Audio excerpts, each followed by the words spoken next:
इंसानी ज़िंदगी का ख़ात्मा यानी मौत कुदरत का वो अटल क़ानून है जिससे कोई भी मुस्तस्ना नहीं, चाहे वो नबी हो या रसूल हो, वली हो या कुतुब हो, शाह हो या गदा हो, अमीर हो या गरीब हो, काला हो या गोरा हो, अरबी हो या अजमी हो, आका हो या गुलाम, मौत सब पर आनी है।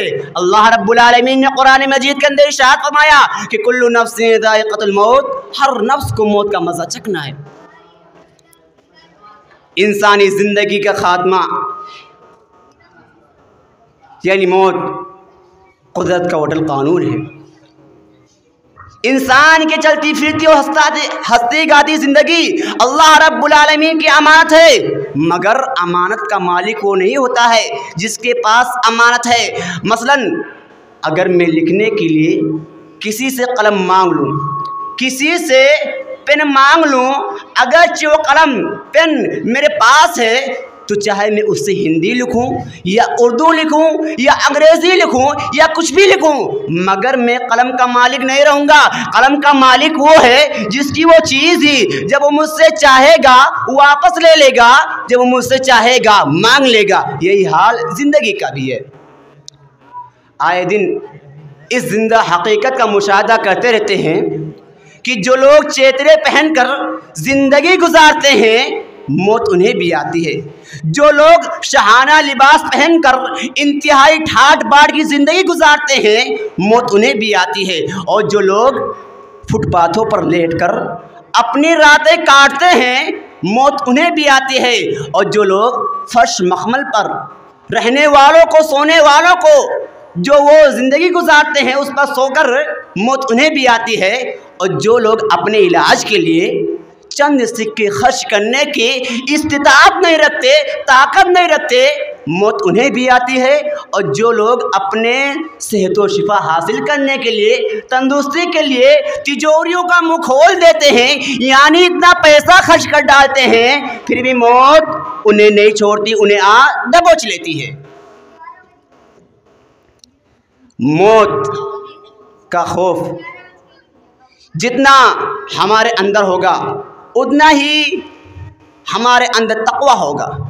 कुल इन्नल मौत अल्लज़ी तफ़िर्रून मिन, ऐ नबी सल्लल्लाहु अलैहि वसल्लम फरमा दीजिए, आप कह दीजिए, ऐ लोगो, ऐ वो लोगो जो तुम जिस मौत से तुम भाग रहे हो, जिस मौत से तुम पीछा छुड़ाना चाहते हो, फ़इन्नहु मुलाक़ीकुम, वो तुमसे मुलाकात करके रहेगी, वो तुमसे मिलकर रहेगी।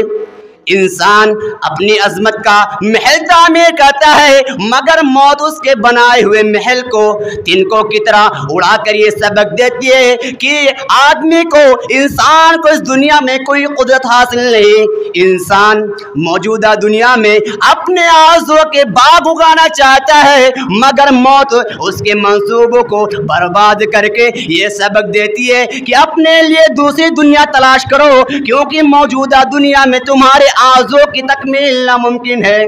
इंसान जिंदगी चाहता है, मगर बहुत जल्द उसको मालूम हो जाता है कि दुनिया में मौत उसका इस्तक़बाल करने के लिए खड़ी होती है।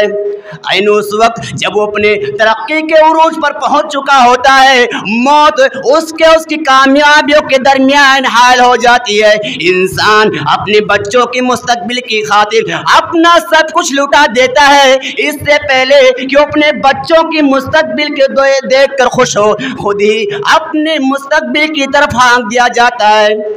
इंसान कमाता है और समझता है कि मैं खुद को इज्जत तरक्की की बुलंदियों पर बैठाने जा रहा हूँ, मगर बहुत जल्द उसको मालूम हो जाता है कि आने वाला दिल जिस चीज का इंतजार कर रहा था वो एक सुनसान कब्र थी, ना कि इज्जत तरक्की की रौनकें। आज पूरी दुनिया जुद्दोजहद दौड़ धूप में लगी हुई है। ये दौड़ धूप खाना, कपड़ा, इज्जत, तरक्की, दौलत, माल, दुनियावी खुशियों के हुसूल के लिए है। हर शख्स अपनी पूरी ताकत और सलाहियत बस उन्हीं चीज़ों को पाने में लगाए हुए है। सबकी तवज्जो उन्हीं चीज़ों की तरफ होती है। उन्हीं के मिलने से लोग खुश होते हैं और उन्हीं के ना मिलने से ना खुश। मगर मौत का वाक़या बताता है कि ये खुशियाँ मौजूदा दुनिया में आदमी के लिए मुक़द्दर नहीं। यहाँ अगर कोई शख्स इन तमाम चीज़ों को पाले तब भी एक आर्जी और मुद्दत के लिए पाता है, एक मुख्तसर आर्जी मुद्दत के लिए पाता है। 50 साल के बाद आदमी जब अपने तरक्की के उरूज पर पहुँच जाता है, अपने तरक्की के किनारे पहुँच जाता है, ऐनो उस वक्त मौत आ जाती है और उसकी तमाम तरक्कियों को बातिल कर देती है, ख़त्म कर देती है। अल्लाह रब्बुल आलमीन ने दौलत दिया है, माल दी है, तो आप उससे फ़ायदा उठाइए, उसको खर्च करिए, लेकिन अल्लाह रब्बुल आलमीन के शुक्र के साथ अपने आखिरत को याद करते हुए। हज़रत उस्मान गनी रज़ियल्लाहु अन्हु के पास माल की कमी नहीं थी, दौलत की कमी नहीं थी, लेकिन जब उनके सामने अज़ाब जहन्नम का जिक्र किया जाता तो उतना नहीं रोते, लेकिन जब अज़ाब कब्र का जिक्र किया जाता तो इस कदर रोते, इतना रोते कि रेश मुबारक आंसुओं से तर हो जाती थी, दाढ़ी गीली हो जाया करते थे। लोगों ने कहा कि आपके सामने जन्नत और जहन्नम का जिक्र होता है, जन्नत के सवाब और जहन्नम के अजाब का तज़किरा होता है, मगर आप उतना इस कदर नहीं रोते जितना कब्र को देखकर रोते हैं। इसकी वजह क्या है? तो क्या हुआ?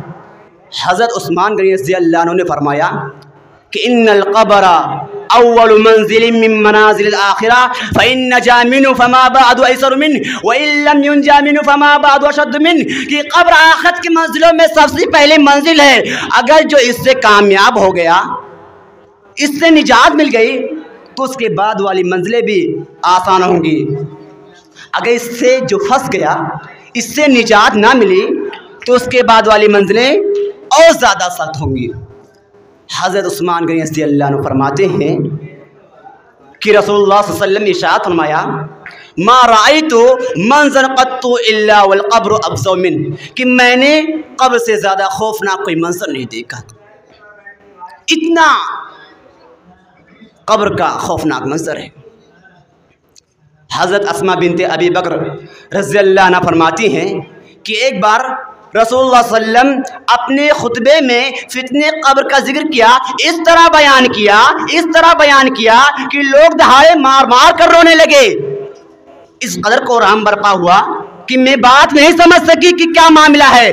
तो मैंने अपने करीब, जब मुझे सुकून हुआ, अपने करीब एक आदमी से पूछा, एक शख्स से पूछा कि रसूलुल्लाह सल्लल्लाहु अलैहि वसल्लम ने क्या फरमाया था। तो उस बंदे ने जवाब दिया कि रसूलुल्लाह सल्लल्लाहु अलैहि वसल्लम ने फरमाया क़द उहिया इलैया अन्नकुम तुफ्तनूना फिल क़ुबूरि क़रीबन मिन फितनति दज्जाल, कि तुम लोग फितने दज्जाल से पहले फितने कब्र में मुब्तला किए जाओगे। मोहतरम बुजुर्गों, दोस्तों, कोई दिन ऐसा नहीं गुजरता कि कब्र ये ना कहती हो कि मैं बेगानगी का घर हूँ, मैं तन्हाई का घर हूँ, मैं कीड़े मकोड़े का घर हूँ, मेरे पास कोई रोशनी नहीं है। मेरे पास आना तो रोशनी का इंतज़ाम करके आना, मेरे पास आना तो पंखे की इंतज़ाम करके आना, मेरे पास आना तो सब कुछ इंतज़ाम करके आना। अगर खाली हाथ आए तो बड़ी पछतावा होगा। जब मोमिन बंदा कब्र में दफन किया जाता है तो कब्र उससे कहती है तेरा आना मुबारक हो, हाँ तेरा आना मुबारक हो। जो लोग मेरे पुष्ट पर चलते थे उनमें तो मेरे नज़दीक सबसे ज़्यादा अच्छा था, सबसे ज़्यादा महबूब था, सबसे ज़्यादा प्यारा था। और उसके बाद कब्र उसकी इस तरह कुशादा कर दी जाती है और जन्नत का दरवाज़ा खोल दिया जाता है। लेकिन जब फासिक व काफिर व बदकार शख्स कब्र में दफन किया जाता है तो कब्र उससे कहती है तेरा आना ना मुबारक हो, तेरा आना ना मुबारक हो। जो लोग मेरे पुष्ट पर चलते थे उनमें तुम मेरे नजदीक सबसे ज्यादा मबगूस था, सबसे ज्यादा बुरा था, सबसे ज्यादा बदबख्त था। जबकि तुम मेरे पास आ गया है, मेरे हवाले किया गया है, तो देखना मैं तुझको किस तरह सजा देती हूँ। उसके बाद कब्र तंग कर दी जाती है और जहन्नम का दरवाजा खोल दिया जाता है, जिससे जहन्नम की गरम गरम हवा आने लगती है और कब्र उस मुर्दे को इस तरह भींचती है कि दाएं तरफ की पसलियां बाएं तरफ की पसलियों में घिस जाती है और उस पर 99 सांप मुसल्लत कर दिए जाते हैं। जिनका हाल ये होता है कि उनमें से एक भी ज़मीन पर फूंक मार दे तो क़यामत तक ज़मीन पर कुछ ना होगे, वो अज़दे उसे मुसलसल डसते रहते हैं और क़यामत तक डसते रहेंगे। और रसूलुल्लाह सल्लल्लाहु अलैहि वसल्लम इरशाद फरमाते हैं कि मैयत के पीछे 3 चीज़ें जाती हैं, मुर्दा के पीछे 3 चीज़ें जाती हैं जब मुर्दा कब्र में दफन किया जाता है, यानी उसका माल, उनका रिश्तेदार और उसका अमल जाता है।